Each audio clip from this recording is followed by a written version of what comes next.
Assalamualaikum warahmatullahi wabarakatuh. Salam dan bahagia Bapak Ibu Guru calon guru penggerak. Saya Ratna Fauziah, calon guru penggerak angkatan 9 dari SDN Talango 1, Kabupaten Sumeneb. Hari ini saya akan menampilkan hasil diseminasi budaya positif di SDN Talango 1.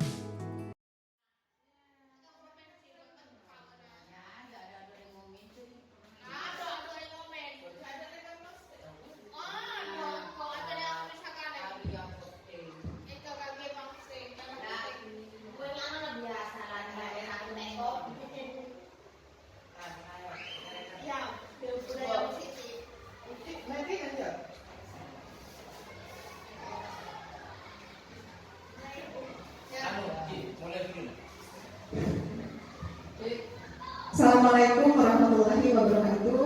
Selamat pagi Bapak Ibu. Terima kasih banyak sudah memperkenankan untuk hadir di sini, meluangkan waktunya untuk hadir pada diseminasi budaya positif SDN Talango 1. Sebenarnya Bapak Ibu ini merupakan tugas aksi nyata dari modul terakhir, yaitu modul 1.4 tentang budaya positif. Jadi di sini saya sebagai seorang CGP diminta untuk melakukan diseminasi atau menyampaikan materi konten tentang budaya positif kepada rekan-rekan guru di sekolah.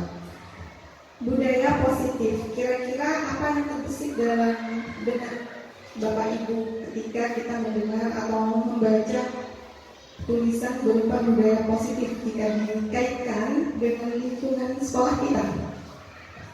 Ada. Ya, silakan gurunya. Mic-nya bisa dinyalakan gurunya.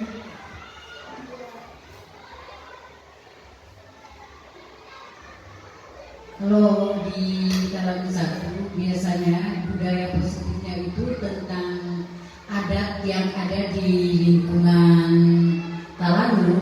Biasanya yaitu tentang seperti pembuatan kerupuk atau kepeng. Itu kan sudah budaya dari Talango sendiri. Saya kira seperti itu. Ya, baik. Mungkin ada pendapat yang lain, Bapak Ibu, tentang budaya positif? Kalau budaya positif di lingkungan sekolah kita sendiri, terutama di salah satu, yaitu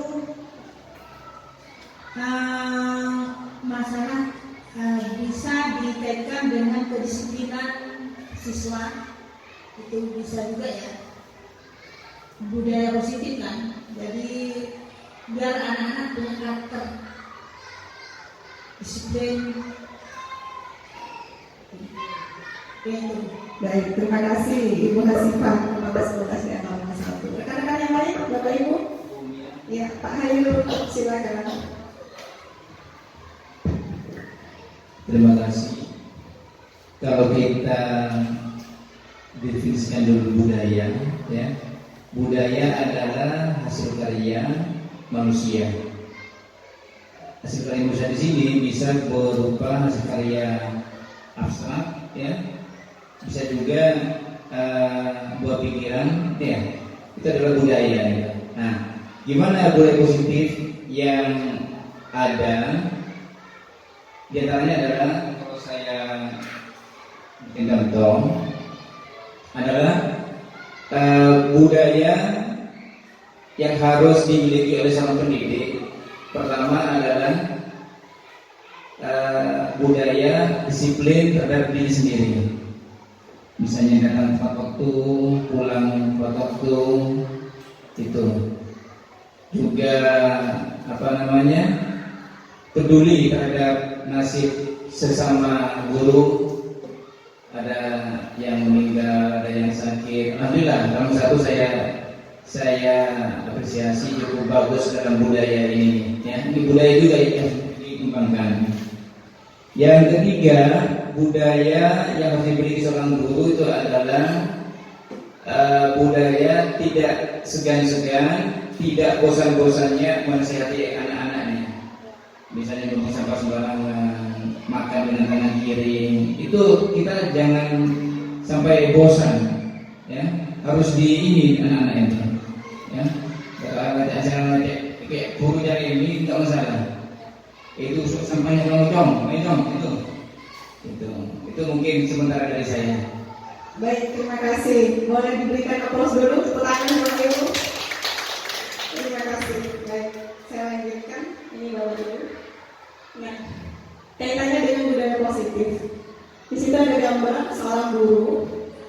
Seorang guru beserta semua warga sekolah itu berkewajiban untuk menciptakan satu lingkungan yang positif. Yang diharapkan lingkungan positif tadi akan menghasilkan kebiasaan baik, di mana kebiasaan baik tersebut pada akhirnya akan menjadi sebuah karakter. Nah, karakter baik yang ada melalui kegiatan pembiasaan-pembiasaan akan muncul menjadi sebuah budaya yang positif. Tentunya dalam hal ini dalam lingkungan sekolah. Nah, pada materi budaya positif ini Bapak Ibu, ada beberapa konsep inti yang perlu saya sampaikan. Yang pertama yaitu perubahan paradigma belajar, disiplin positif, nilai-nilai kebajikan, kebutuhan dasar manusia, motivasi perilaku, posisi kontrol guru, keyakinan kelas, dan juga segitiga restitusi. Jadi 8 konsep inti ini nanti insya Allah akan kita kupas, kita kulik sama-sama Bapak Ibu terkait dengan budaya positif. Pembelajaran paradigma baru. Pembelajaran paradigma baru merupakan pembelajaran yang orientasinya pada penguatan kompetensi dan pengembangan karakter sesuai dengan nilai-nilai Pancasila. Jadi profil pelajar Pancasila yang kita tempelkan di kelas-kelas kita Bapak Ibu tentunya itu bukan hanya sekedar pajangan, tapi itu diharapkan menjadi sebuah karakter yang nantinya akan kita tanamkan pada anak didik kita, sehingga nanti ketika mereka dewasa, ketika mereka berada di lingkungan masyarakat yang lebih luas, mereka tidak akan lupa dengan jati diri mereka, dengan nilai-nilai positif yang sesuai dengan profil pelajar Pancasila. Nah, selanjutnya Bapak Ibu, saya lanjutkan di sini. Ini ada sebuah pertanyaan pemantik. Saya harapkan Bapak Ibu nanti bisa memberikan pendapatnya. Jika Bapak Ibu mengepalkan salah satu tangan, karena Bapak Ibu menyimpan sesuatu berharga di kepala tangan dan perlu menjaganya sekuat tenaga. Ada teman Bapak Ibu yang meminta agar Bapak Ibu membuka kepala tangan. Apakah Bapak Ibu akan membuka kepala tangan? Dan apa alasannya? Dipersilakan. Mungkin saya minta pendapatnya Bu Tati. Bu Tati, Kalau tidak membuka, Bu. silakan disampaikan pendapatnya. Ya, Nia, dipersilakan Bu Nia.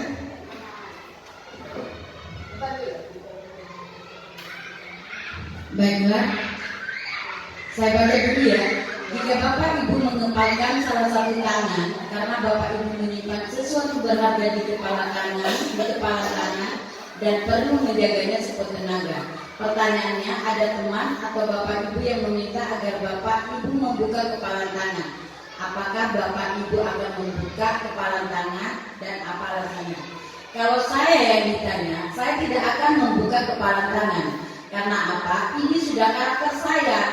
Itu sudah yang saya kepal itu kan saya sudah janji tidak akan saya buka kalau belum waktunya atau misalnya ada sesuatu yang berharga. Jadi tidak seseorang itu tidak perlu tahu apa yang di kepala apa yang dipegang saya. Jadi alasan itu saya tidak akan membuka kepala dengan alasan ini sudah karakter saya, bahwa saya tidak akan membuka kepala itu selama itu berharga buat saya. Baik, terima kasih Ibu Nia. Mungkin ada yang lain, rekan-rekan Ibu Ningsih?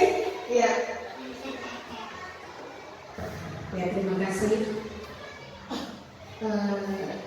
Apakah Bapak atau Ibu akan membuka kepala tangan? Menurut saya tidak akan membuka kepala tangan tersebut karena itu merupakan hak saya.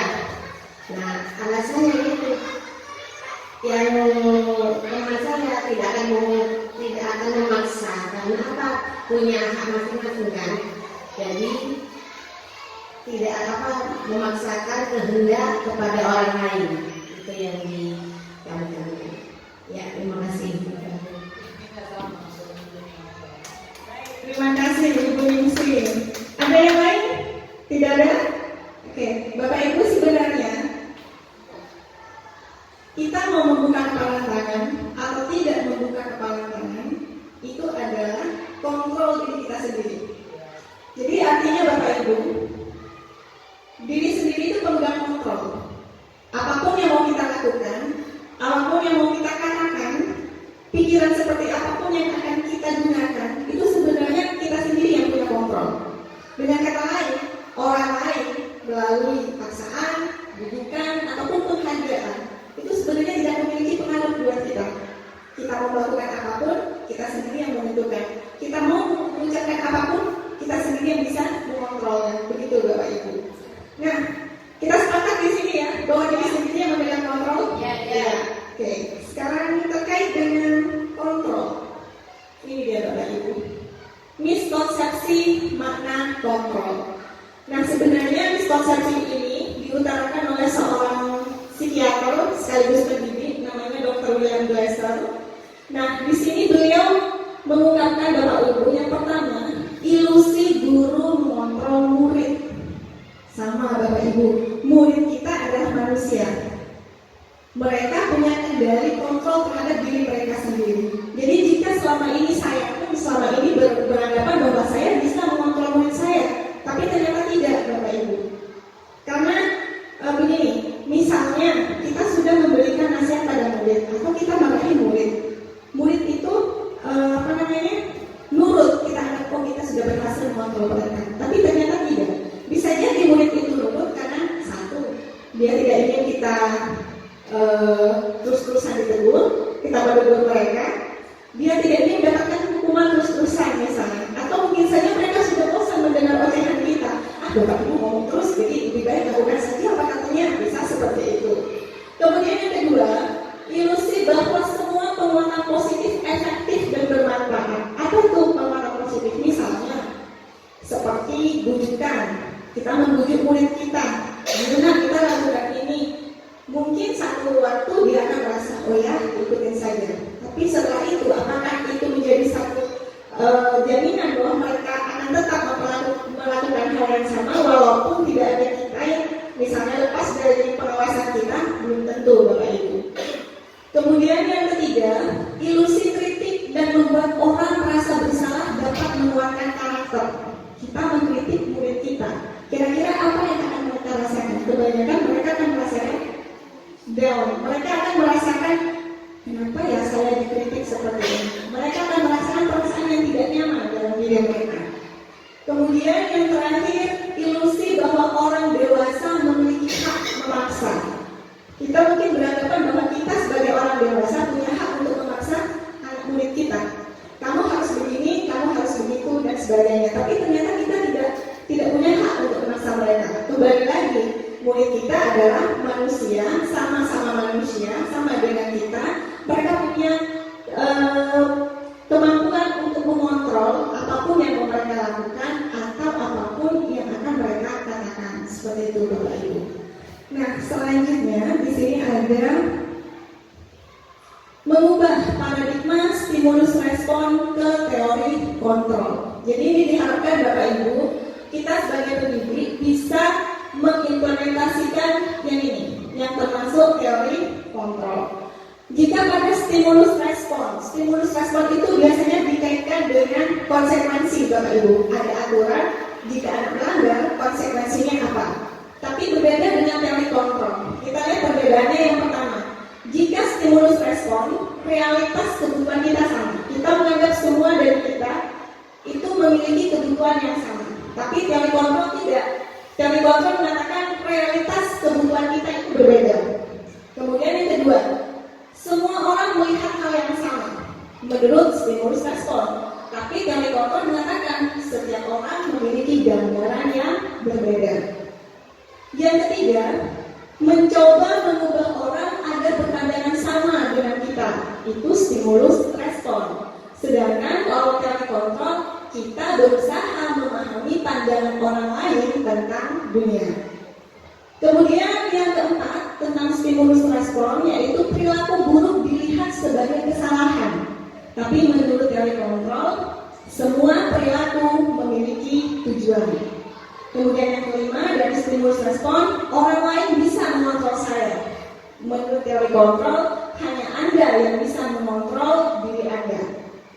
Selanjutnya, menurut stimulus respon, saya bisa mengontrol orang lain.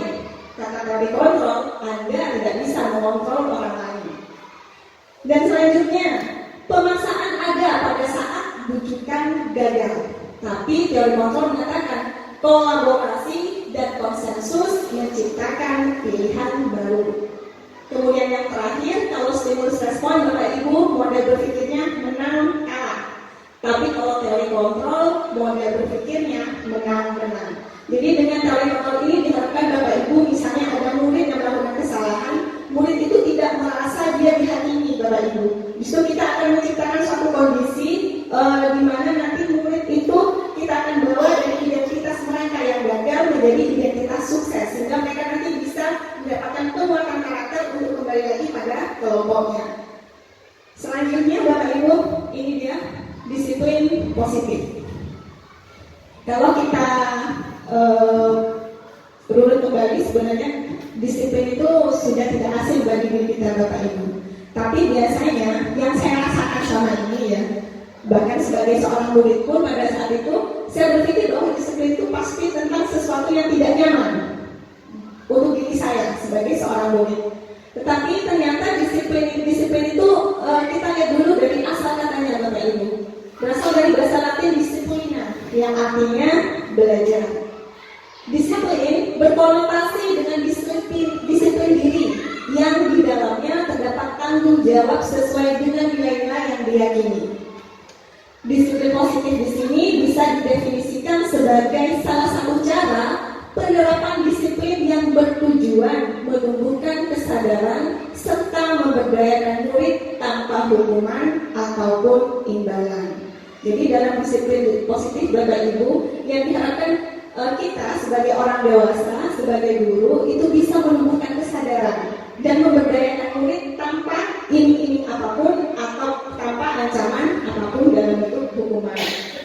Nah, di bagian bawah di situ Bapak Ibu sudah tertera tujuan pendiri adalah menciptakan anak-anak yang memiliki disiplin diri sehingga mereka bisa berperilaku mengacu pada nilai-nilai kebajikan universal dan memiliki motivasi intrinsik. Jadi tujuan pendidik yang ada di bagian bawah Bapak Ibu itu disarikan dari pemikiran Ki Hajar Dewantara. Saya lanjutkan Bapak Ibu, selanjutnya ini nilai-nilai kebajikan universal. Apa yang dimaksud nilai-nilai kebajikan universal? Yaitu nilai yang disepakati bersama terlepas dari suku bangsa, agama, bahasa maupun latar belakang.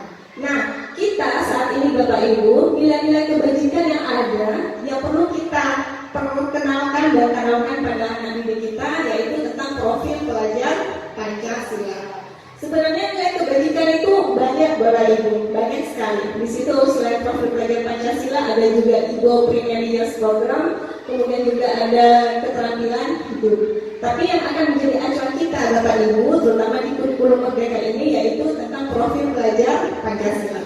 Ada 6 di situ: beriman bertakwa pada Tuhan Yang Maha Esa dan berakhlak mulia, mandiri, bernalar kritis, berkebinekaan global, bergotong royong, kreatif. Jadi keenam nilai kebajikan yang ada di dalam profil pelajar Pancasila itu yang diharapkan nanti bisa kita tanamkan pada anak didik kita, sehingga nanti diharapkan bisa menjadi karakter yang akan menjadi suatu budaya positif di sekolah kita.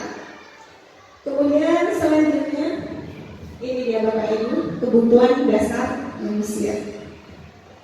Kebutuhan dasar manusia, seluruh tindakan manusia memiliki tujuan tertentu. Betul nggak Bapak Ibu? Sepakat ya? Semua tindakan kita pasti ada tujuannya. Tindakan kita terhadap murid pasti ada tujuannya. Nah, tujuan tertentu di situ bisa diartikan sebagai memenuhi kebutuhan dasar. Kebutuhan dasar manusia di situ ada 5 Bapak Ibu. Yang pertama kebutuhan bertahan hidup, misalnya pekerjaan, tempat tinggal, kemudian makanan, misalnya kesehatan, itu masuk pada kebutuhan bertahan hidup. Kemudian yang kedua, kebutuhan kasih sayang dan rasa diterima. Penting nggak Bapak Ibu? Penting. Kemudian yang ketiga, kebutuhan penguasaan, ibaratnya ini diakui. Dan yang keempat, kebutuhan kebebasan. Terakhir ada kesenangan. Nah, kebutuhan dasar manusia itu pun berlaku pada murid kita, Bapak Ibu.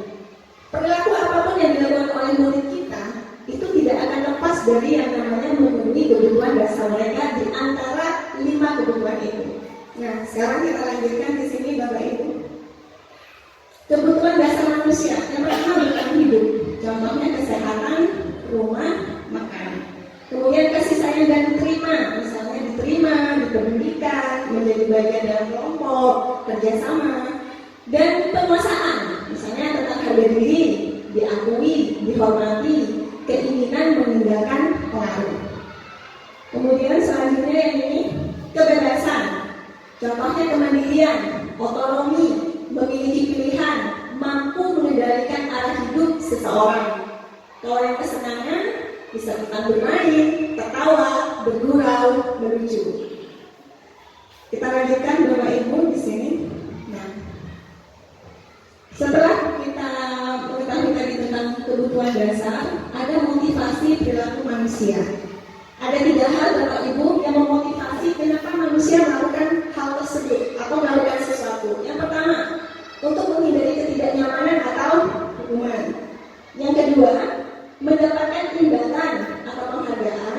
Dan yang ketiga, menjadi orang yang mereka inginkan dan menghargai diri sendiri dengan nilai-nilai yang mereka percaya. Nah, kira-kira Bapak Ibu kalau misalnya Bapak Ibu datang ke sekolah nih, berharap pukul 7 kurang sudah sampai ke sekolah. Kira-kira motivasinya yang mana Bapak Ibu? 1, 2, atau yang ketiga? Motivasinya Bapak Ibu berangkat pagi dari rumah supaya tidak terlambat ke sekolah. Kira-kira motivasinya yang mana Bapak Ibu? Oh, yang satu, yang kata yang satu. Dunia 3. Oke. 1 dan 3 menghindari ketidaknyamanan, terutama yang sertifikasi. Iya.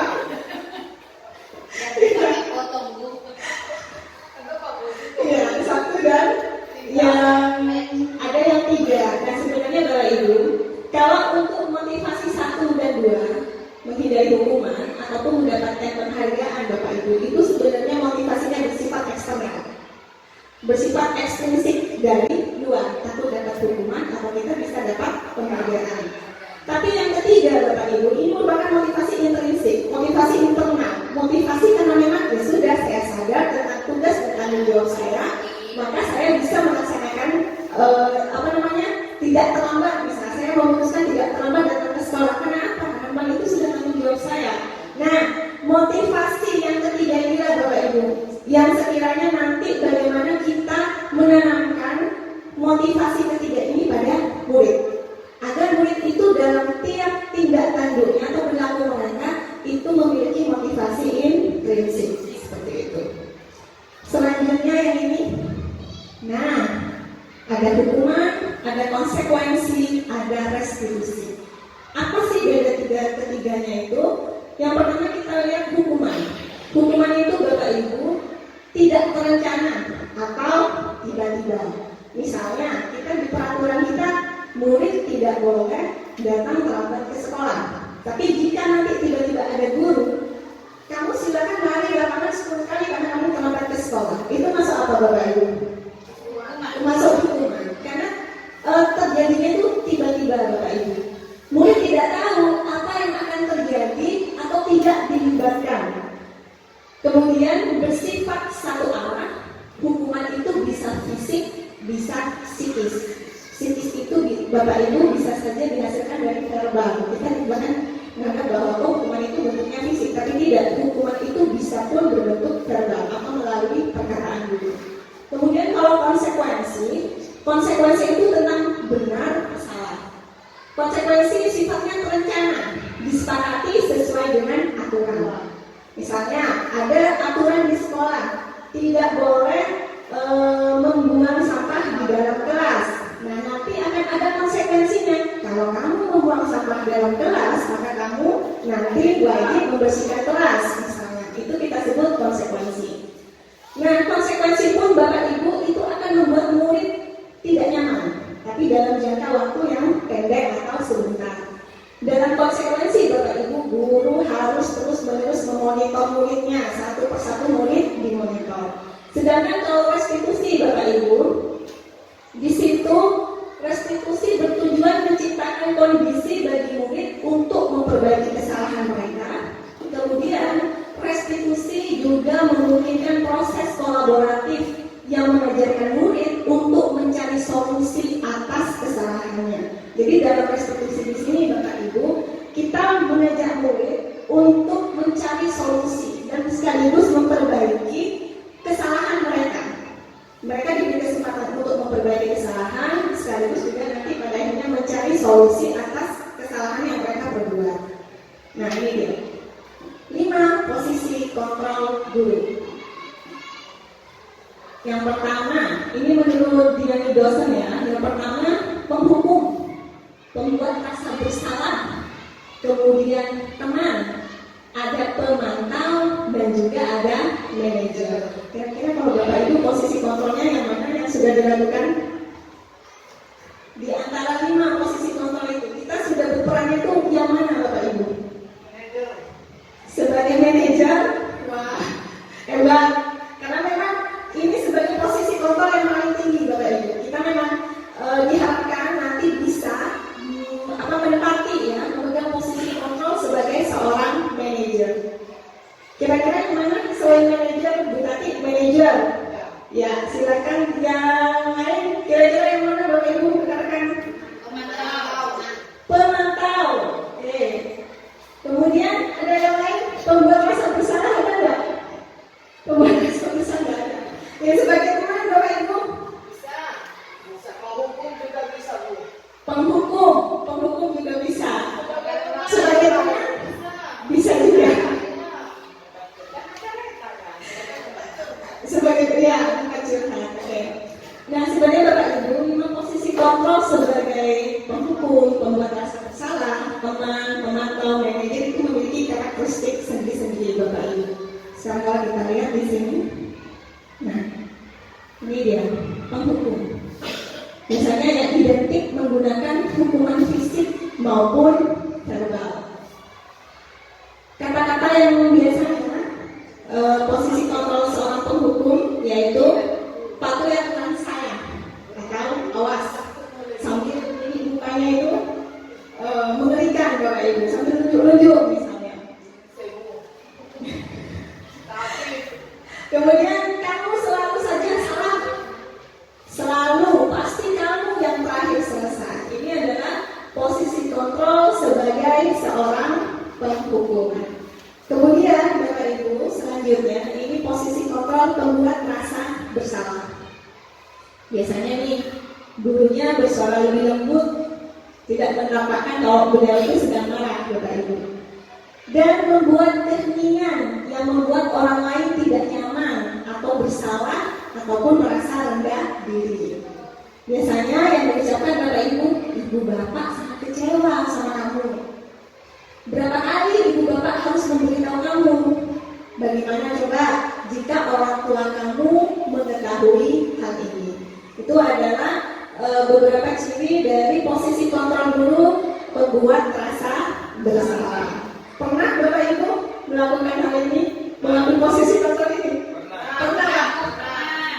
Sering ya? Sama, saya juga sering. Malah tidak lembut. Kalau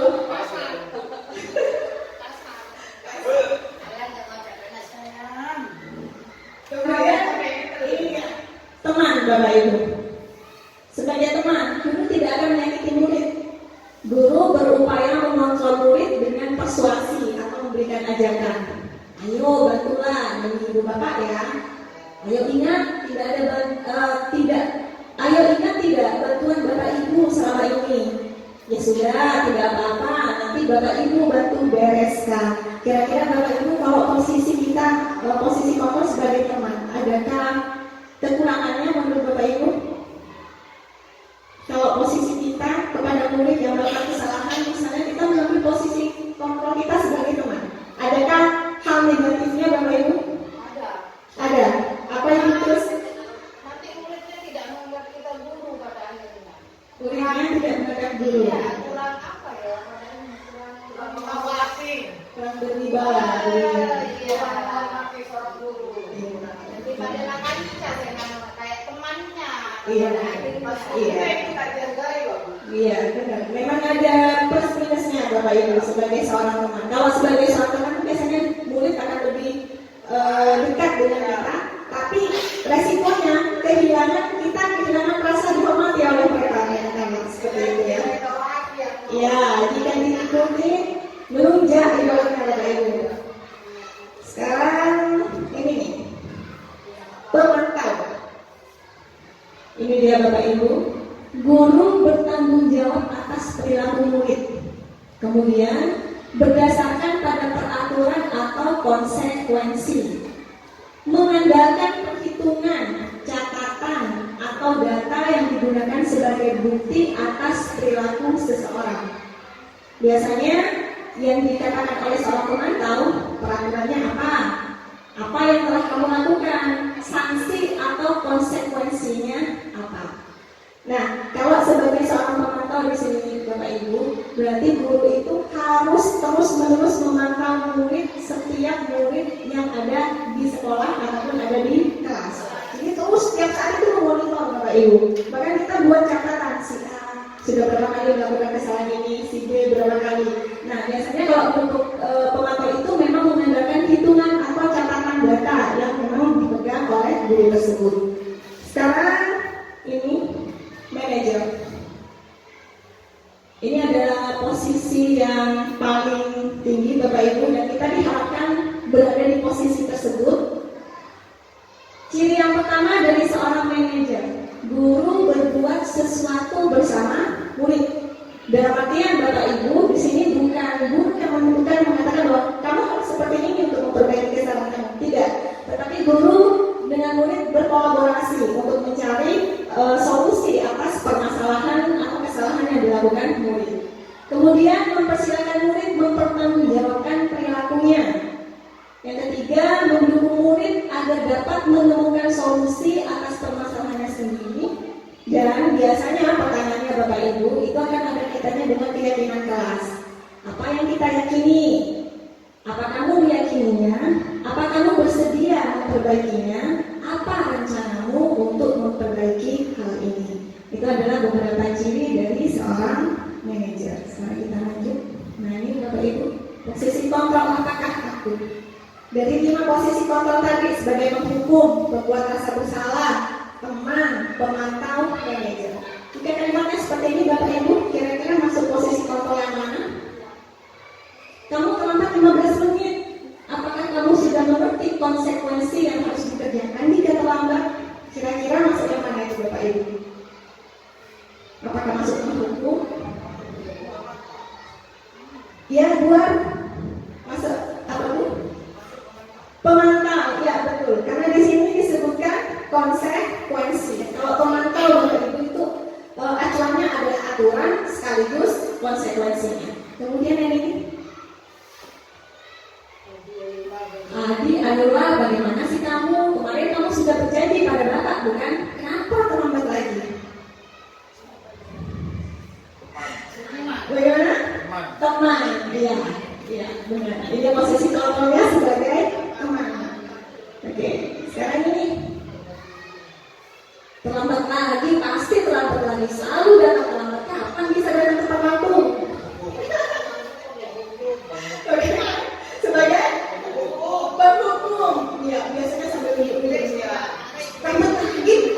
Terlambat lagi. Udah. Kemudian lagi Bapak Ibu. Jadi kamu ini senang ya membuat ibu kecewa. Kamu sudah berjanji tidak akan terlambat lagi. Maksudnya mana ya Bapak Ibu?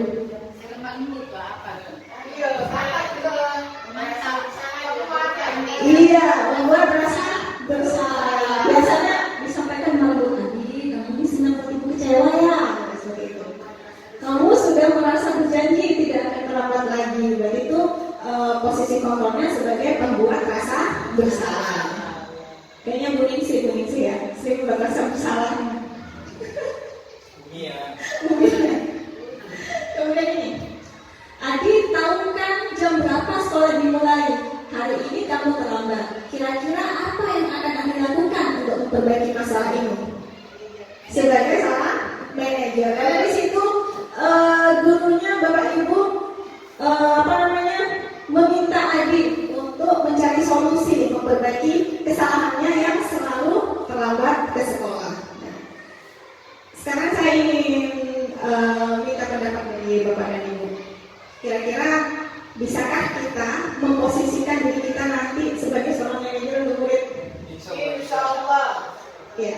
Kenapa sebenarnya Bapak Ibu kita dituntut untuk memposisikan diri kita dalam posisi kontrol seorang manajer? Sebenarnya tujuannya yaitu Bapak Ibu untuk menanamkan motivasi internal pada murid. Jadi murid itu melakukan sesuatu karena memang dia itu punya keyakinan dalam dirinya. Oh, ini baik untuk dilakukan, ini tidak baik untuk dilakukan. Bukan karena ada kita sebagai guru yang mengawasi ataupun ada aturan yang bisa saja membuat mereka itu merasa tidak nyaman seperti itu.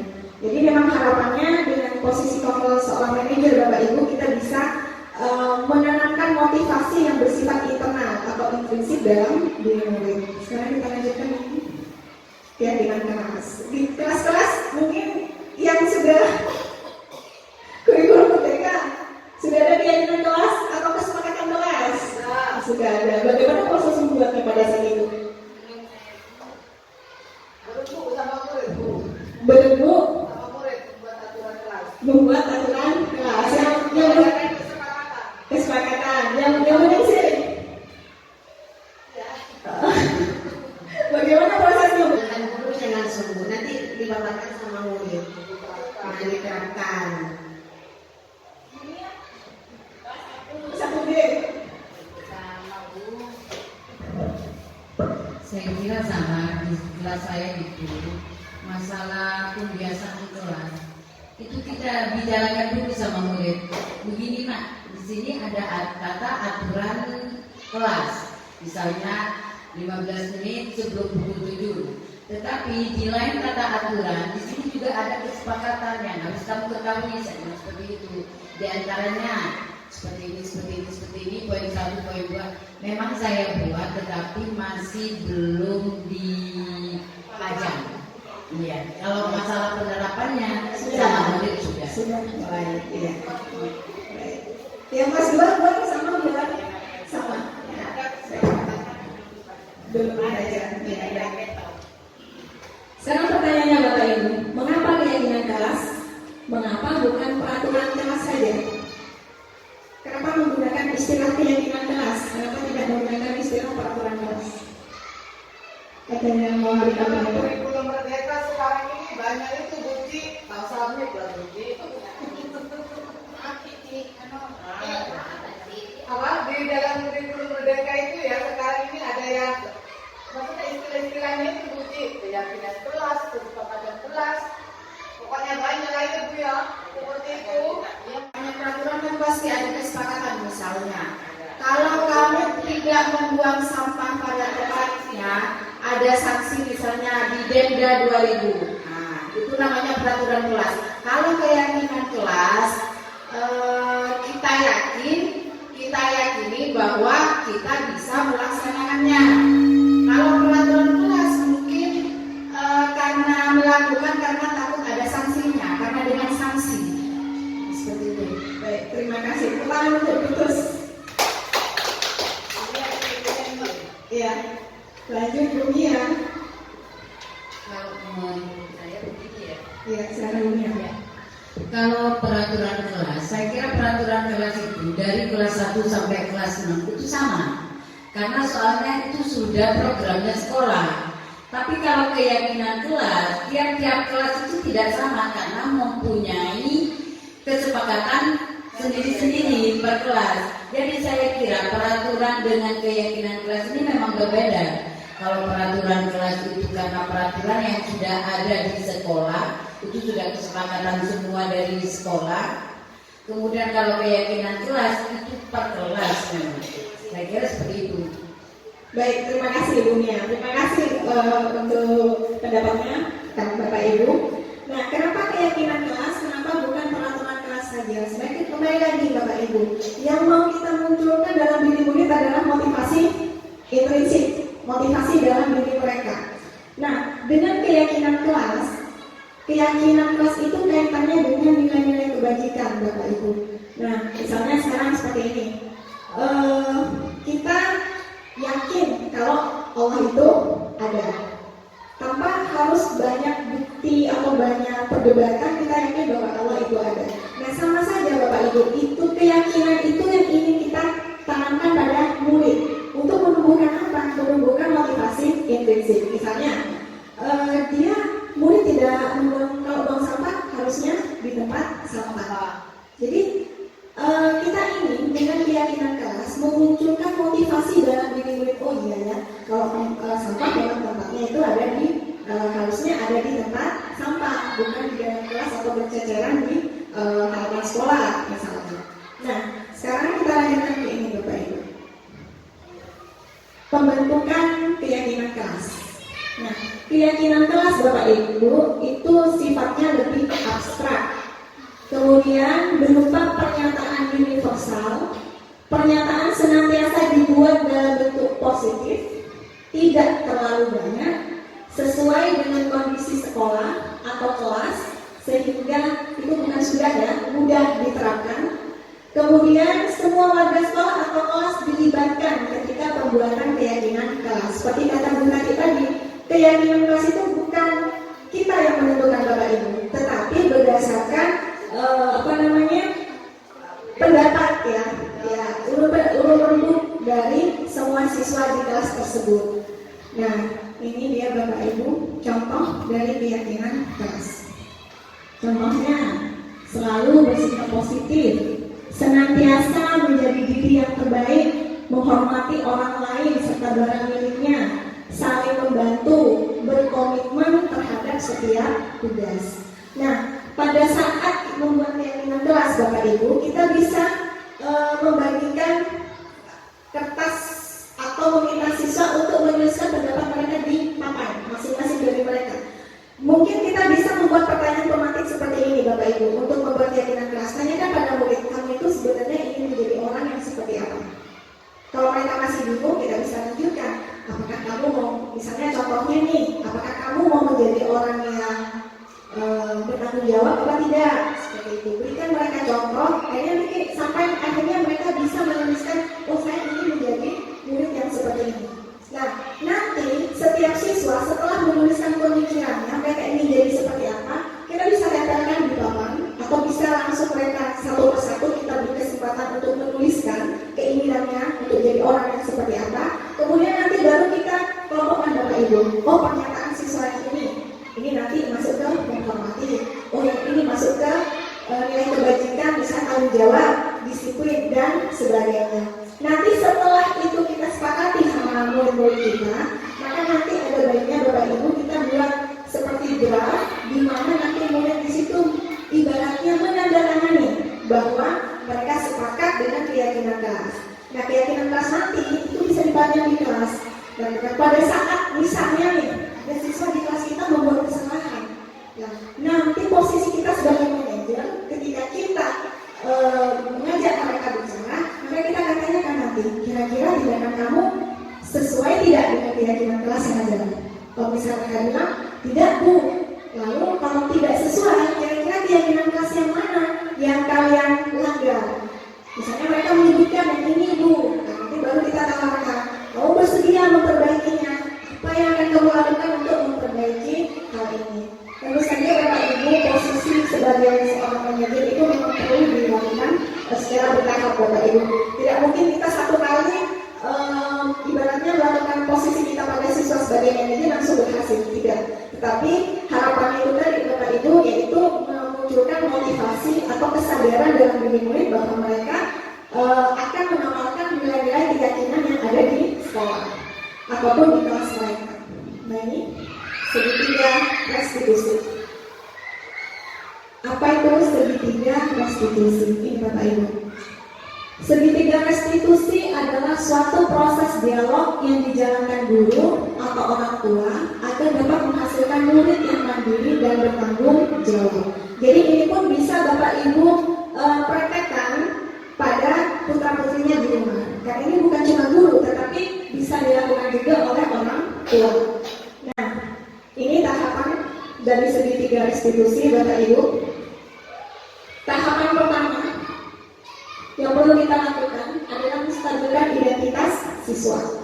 Ketika siswa melakukan kesalahan, ketahuan oleh guru, dipanggil oleh guru, maka pasti dalam perasaan mereka ada perasaan khawatir, takut, deg-degan.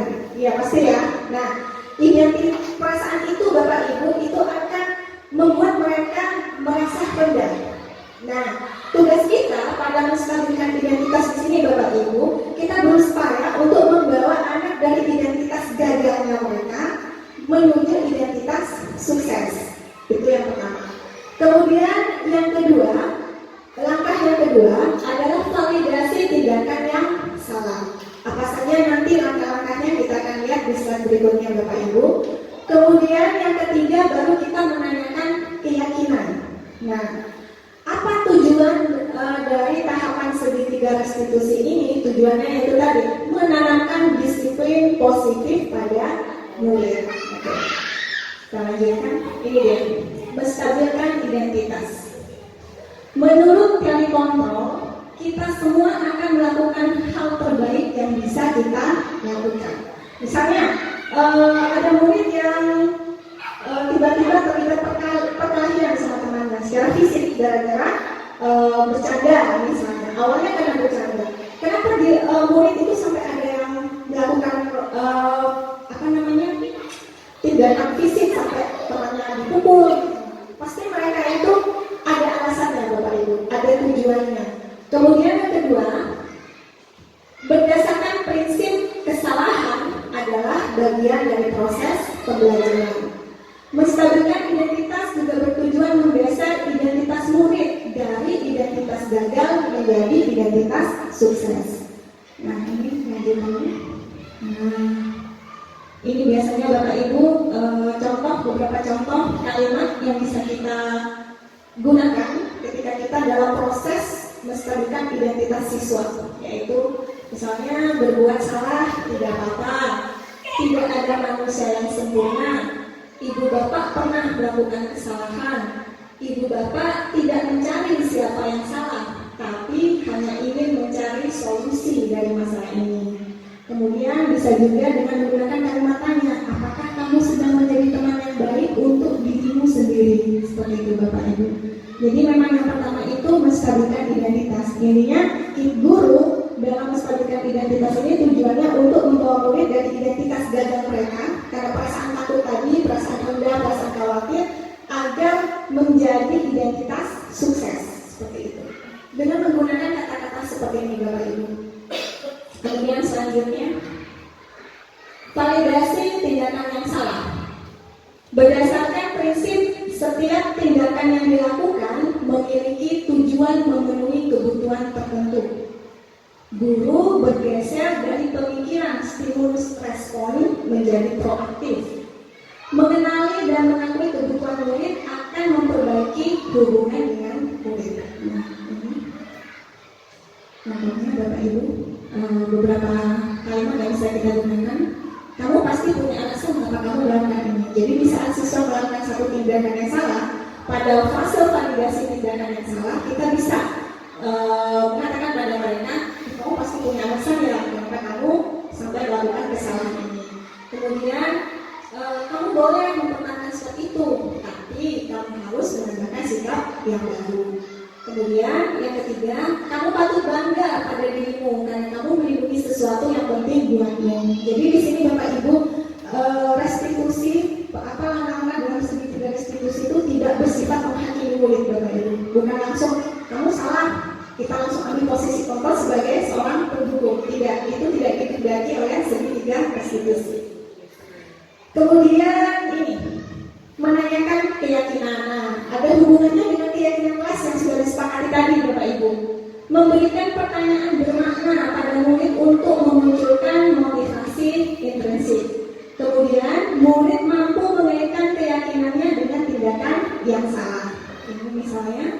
beberapa kalimat yang bisa kita gunakan. Kamu ingin menjadi orang yang seperti apa? Keyakinan kelas mana yang kamu langgar? Kamu bersedia memperbaiki masalah ini? Apa yang akan kamu lakukan untuk memperbaiki masalah ini? Jadi itu adalah langkah-langkah dalam segitiga restitusi. Sebelumnya Bapak Ibu saya ingin minta pendapat, kira-kira menurut Bapak Ibu segitiga restitusi itu apakah merupakan cara terbaik untuk menumbuhkan disiplin positif? Kita bebas Bapak Ibu memberikan pendapat, setuju, tidak setuju, dan ini kita punya alasan masing-masing Bapak Ibu. Silakan. Mulai dari tindakan yang ini Mbak Dia. Menstabilkan identitas, validasi tindakan yang salah, mengenai keyakinan. Apakah ini menurut Bapak dan Ibu efektif untuk menanamkan disiplin positif? Kira-kira? Silakan Bapak Ibu. Bebas berpendapat. Setuju? Karena ini menanamkan disiplin yang murid menjadi berkarakter tuh. Murid yang berkarakter ya maksudnya. Oke, menanamkan karakter yang baik. Adakah yang mungkin kontra Bapak Ibu?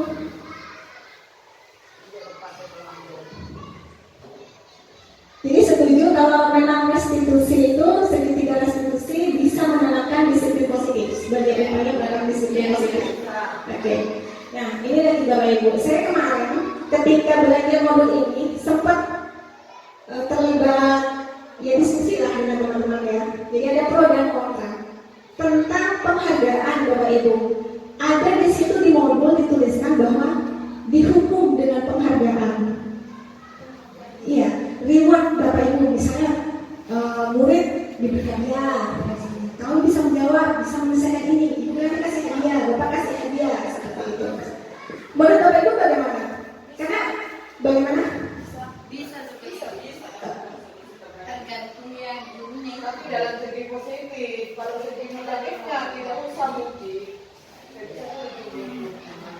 Tidak, memang kalau masalah reward itu memang perlu belajar. Itu bisa menumbuhkan semangat anak untuk lebih percaya diri lagi, lebih disiplin lagi, memang seperti itu. Itu maksudnya buat contoh kepada teman-temannya yang lain. Seperti itu. Ya, untuk memotivasi teman-teman. Iya, untuk memotivasi yang lain. Oke. Kalau yang luar gimana Bu? Menurut luar bagaimana? Tadi saya dengar soalnya hadiah ya, tapi itu jangan dilakukan secara terus-terusan, hanya sewaktu-waktu. Maksudnya nanti kalau nggak ada hadiah, dia nggak melaksanakan aturan yang ada.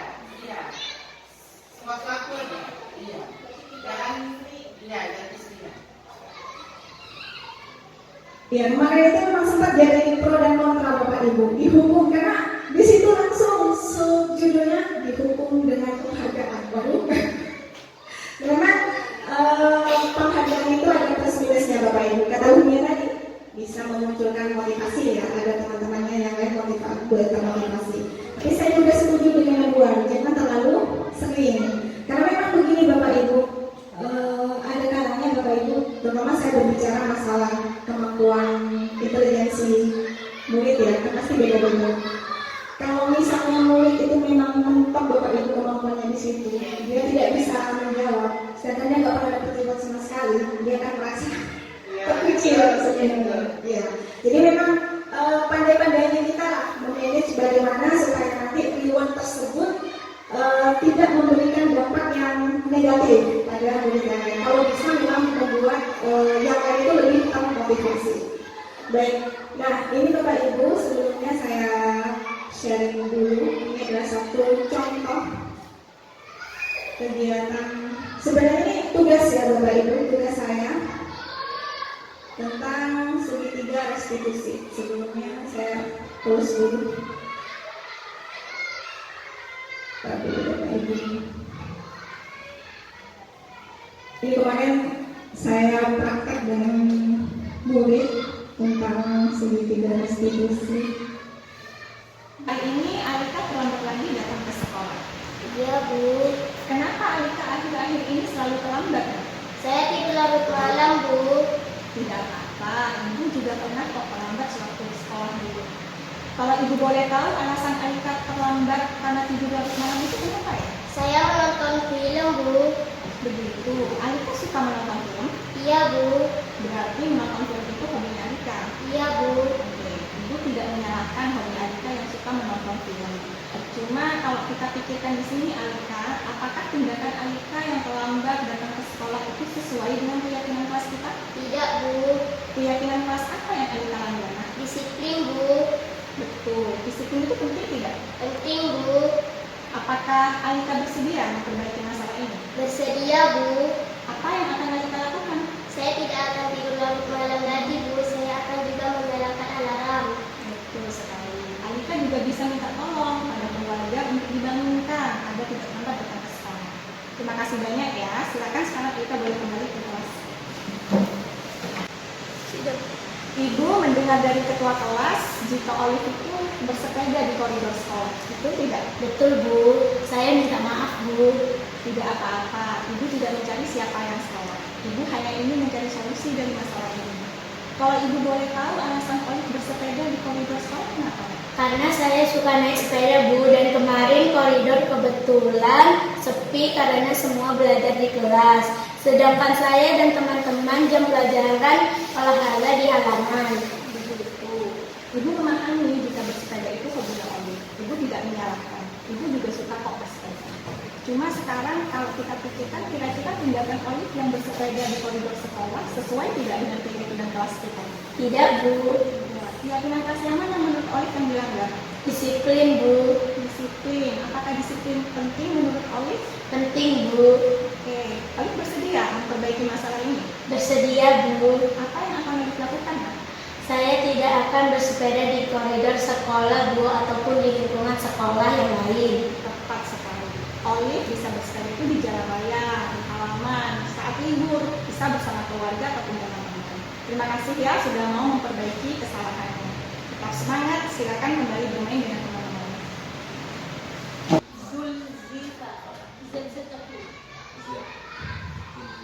Baik, Bapak Ibu mohon maaf tadi ada kesalahan teknis ya untuk menunjukkan contoh dari praktek segitiga restitusi.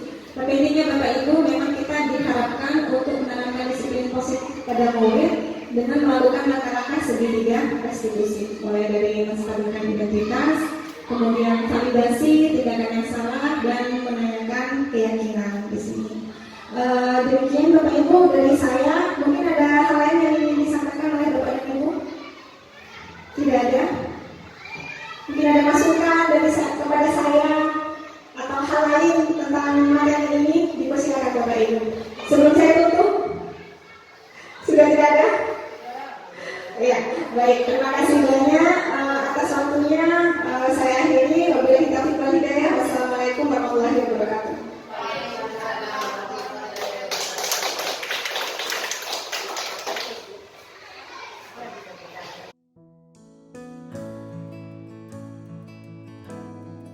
Assalamualaikum warahmatullahi wabarakatuh.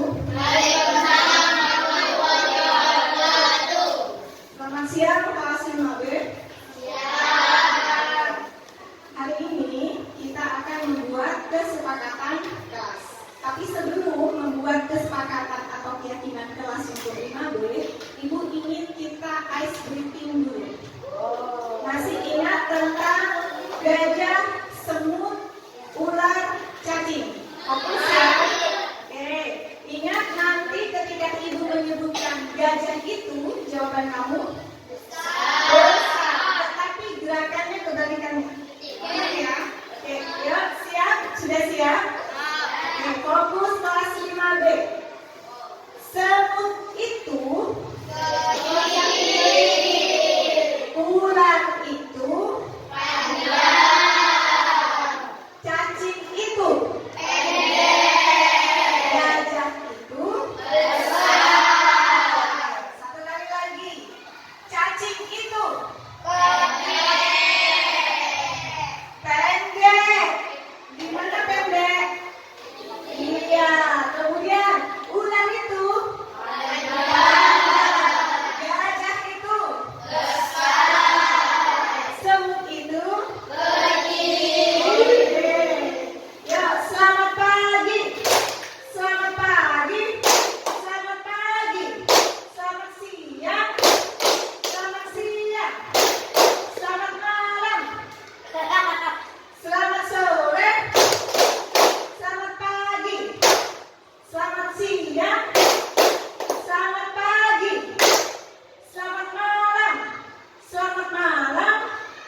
kalian tempelkan, kemudian nanti kita akan sepakati.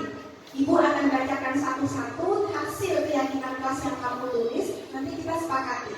Nah, Bu, nanti kalau sudah disepakati bagaimana, Bu? Kalau sudah disepakati, nanti kalian akan menandatangani lembar persetujuan tentang keyakinan kelas. Bu, nanti kalau ijazah nggak bisa tanda tangan, Bu, silakan tulis nama kalian. Paham ya? Nah, Bu, nanti kalau sudah ditandatangani keyakinan kelasnya berarti sudah disetujui. Ya, kalau sudah disetujui, berarti keyakinan kelas yang kita sepakati harus dilaksanakan. Paham ya? Dilaksanakannya di mana, Bu? Di kelas dan juga di sekolah. Tetapi, nah perhatikan, keyakinan kelas itu kira-kira nanti muatannya itu sesuatu yang baik atau tidak? Tentang sesuatu yang baik, perilaku yang baik. Nah, nanti keyakinan kelas yang kalian sepakati di kelas diimplementasikan, dilaksanakan itu bukan cuma di kelas, di sekolah dan juga di rumah atau saat kalian bermain dengan teman-temannya. Paham ya? Sudah? Oke. Bu, apakah saya nanti berembuk sama teman? Bu, tidak usah berembuk. Kamu tuliskan sendiri keyakinan kamu ingin menjadi orang yang seperti apa. Contohnya, saya ingin jadi orang yang disiplin. Tuliskan. Paham ya? Sudah? Ada pertanyaan dulu sebelumnya? Tidak ada? Oke, Ibu minta tolong Olive dibantu Liv untuk bagikan kertasnya, Liv. Satu orang satu kertas saja. Silakan Olive. Ya, baru. Kalau sedikit, apanya? Tulisannya, tidak apa-apa. Silakan. Yang sudah mendapatkan, nak, silakan mulai dituliskan keyakinan kelas. Kamu tidak usah diberi nama. Ya. Saya ingin jadi orang yang bagaimana. Tidak usah terlalu panjang lebar, tidak usah. Yang penting nanti kita ini keyakinan kelasnya di materi. Ya. Tidak perlu nama. Kamu tuliskan saja ide kamu ingin jadi orang yang seperti apa ya. Yang pasti kelas 5B tidak mau kan jadi orang yang akhlaknya jelek. Tidak mau kan? Iya, silakan. Ya, nanti yang sudah selesai boleh ditempel di bagian ini. Keyakinan kelas 5B. Silakan. Sudah, terima kasih ya.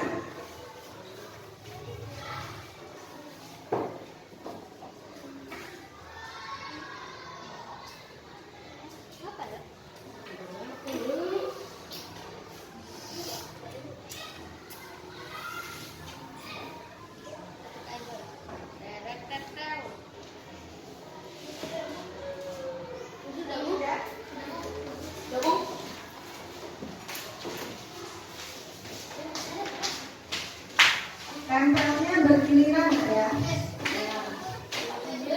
Yang teratur.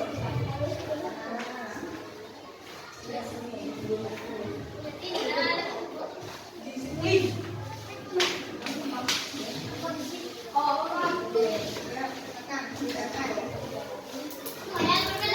Yang sudah selesai boleh duduk kembali. Nah.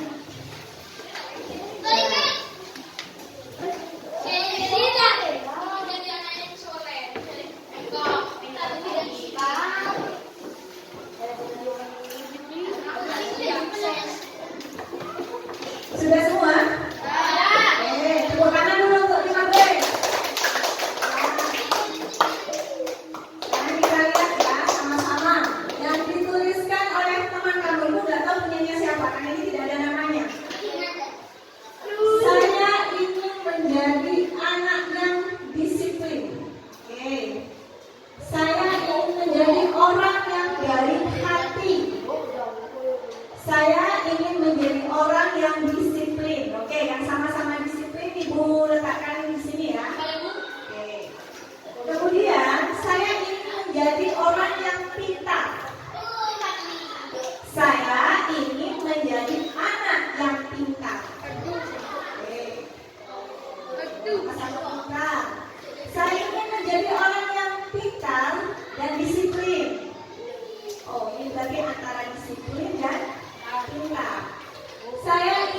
menjadi orang yang disiplin di sekolah.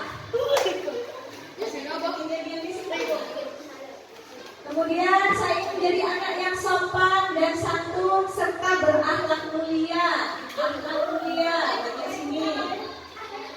Saya ingin menjadi anak yang pintar agar mendapatkan ranking berapa ini? Ranking 1 ya? Gak mungkin tulis ranking 7 kan ya? Ya, yang pintar. Kemudian ini, aku ingin menjadi anak yang patuh peraturan dan tertib. Berarti masuk disiplin apa tidak?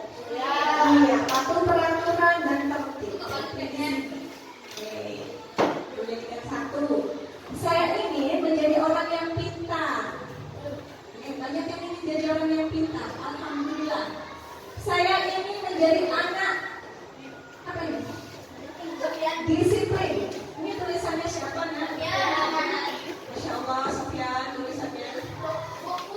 Nah.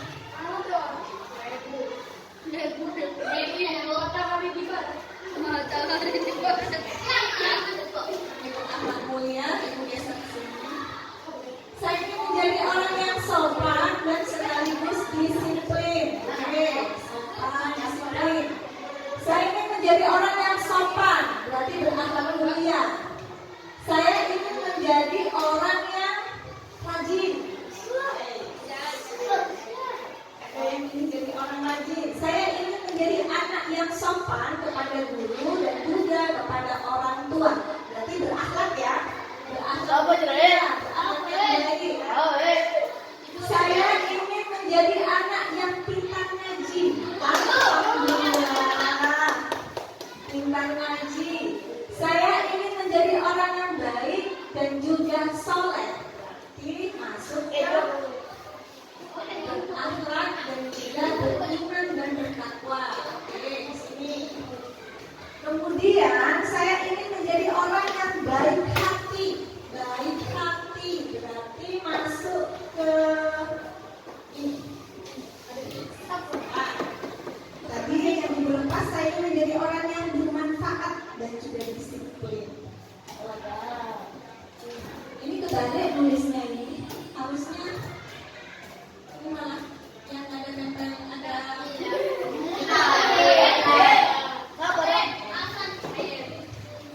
Ya, baik. Terima kasih, tepuk tangan dulu. Terima kasih. Ternyata kelas 5B itu malah pengennya punya keyakinan saya ingin jadi anak yang baik. Saya ingin jadi anak yang berakhlak mulia, yang sopan, yang disiplin, yang pintar, ya, yang patuh sama orang tua dan juga guru. Nah, coba sekarang kita lihat nak dari hasil yang dibacakan tadi. Kira-kira semuanya ingin jadi anak yang baik apa tidak? Kalau mau jadi anak yang baik, apa yang harus kita lakukan? Ngaji. Yang harus kita lakukan semuanya dimulai dari diri kita sendiri. Gak mungkin, Bu saya ingin jadi anak yang pintar, tapi malas belajar. Bu saya ingin jadi anak yang berakhlak mulia, tapi ternyata sehari-hari akhlaknya kurang ajar. Jadi dimulainya dari mana? Dari diri sendiri. Baik, coba kelas 5B. Sekarang kita simpulkan di sini. Tadi ada nggak pernyataan dari teman kalian bahwa saya ingin jadi orang yang berakhlak? Ada kan? Iya. Berarti itu kita setuju dari keyakinan kelas kita ya, yaitu kelas 5B berakhlak mulia. Setuju? Setuju ya?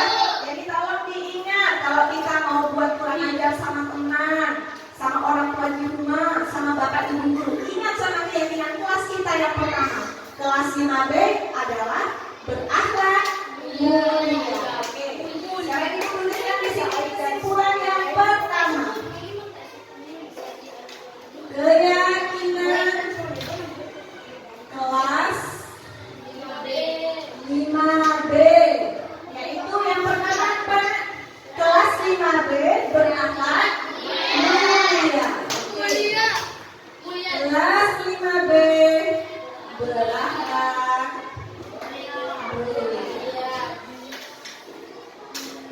Berarti tidak ada lagi yang katanya Pak Said tadi, bully membuli.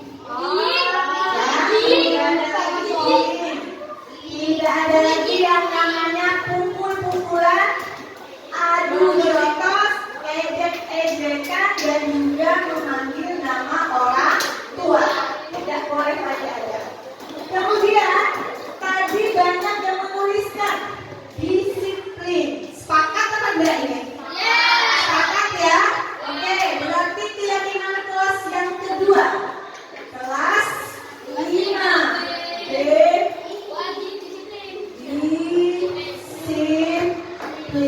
Sekarang ibu tanya, disiplin itu berarti tentang apa saja? Contohnya, yaitu datang ke sekolah tidak? Enggak. Bagaimana kalau ada tugas? Dikerjakan tepat waktu atau terlambat kerjaannya? Tepat waktu. Bagaimana dengan tugasnya sebagai piket kelas? Iya, dilaksanakan tugasnya sebagai piket kelas.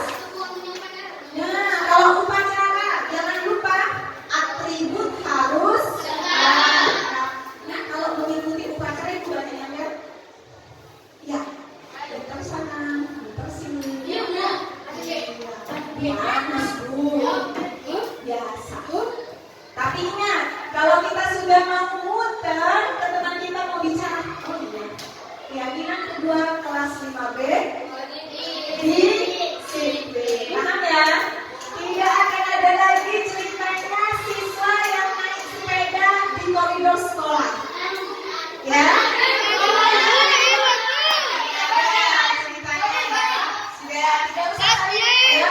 Sudah.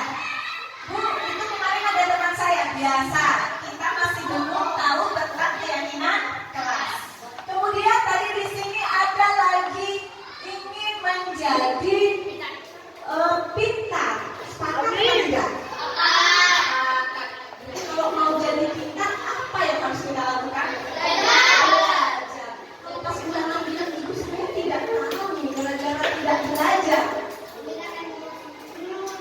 Apa yang harus dilakukan selain belajar? Bertanya pada guru. Bertanya pada teman yang sudah lebih paham. Silakan. Ya. Hah?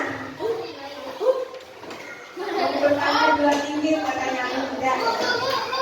Ya. Yang ketiga, kelas 5B,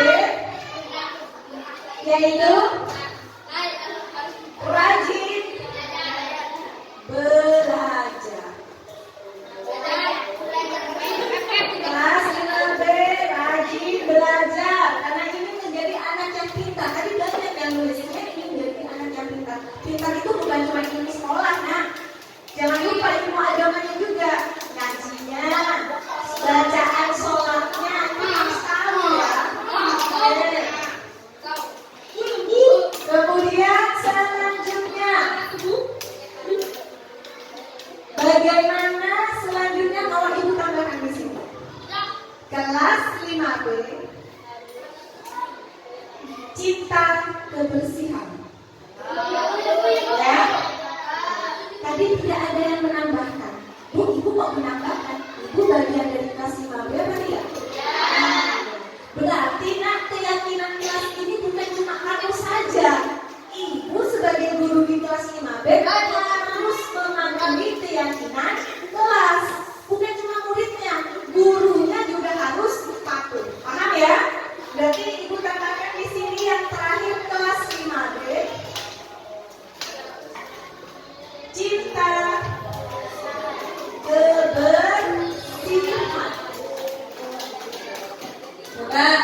adik-adik, kalau sudah sepakat semua, nanti kita akan menandatangani. Menandatangani persetujuan keyakinan kelas 5B. Paham ya? Sudah? Bisa dilanjutkan? Ya, perhatikan. Wirgan, keyakinan kelasnya yang mana? Sudah ya, nanti kita tanda tangan di sini sesuai dengan nomor absen. Paham?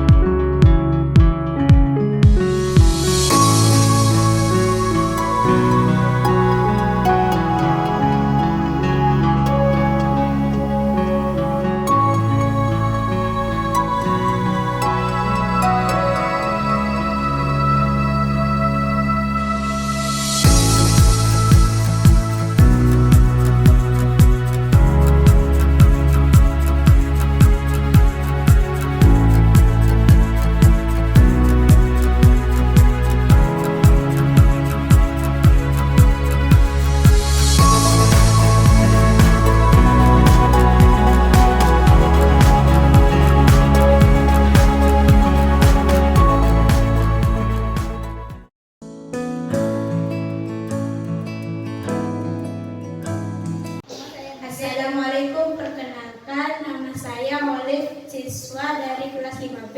Assalamualaikum, perkenalkan nama saya Alika dari kelas 5B. Nama saya Alaika, siswa dari kelas 5B.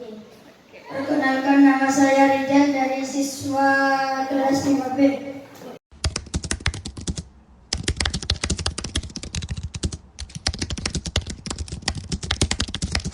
Olive, bagaimana perasaan Olive tadi ketika membuat keyakinan kelas? Senang, Senang. Menurut Olive, keyakinan kelas itu penting apa tidak? penting Penting. Mengapa penting, Olive? agar semua siswa kelas 5B menjadi lebih baik. Oke, terima kasih. Bagaimana perasaan kamu ketika membuat keyakinan kelas tadi? Senang, Senang. Kira-kira keyakinan kelas itu penting apa tidak menurut Alika? Penting. Mengapa penting, Nak? agar saya menjadi lebih baik.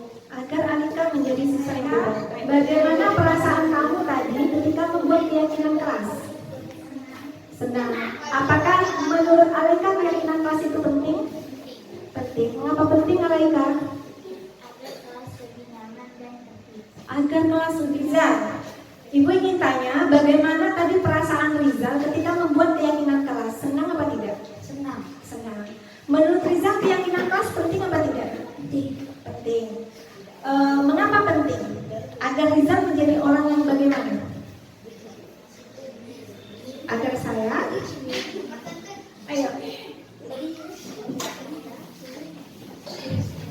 silakan. Agar saya menjadi orang yang baik dan soleh. Oke, agar saya jadi orang yang baik dan soleh.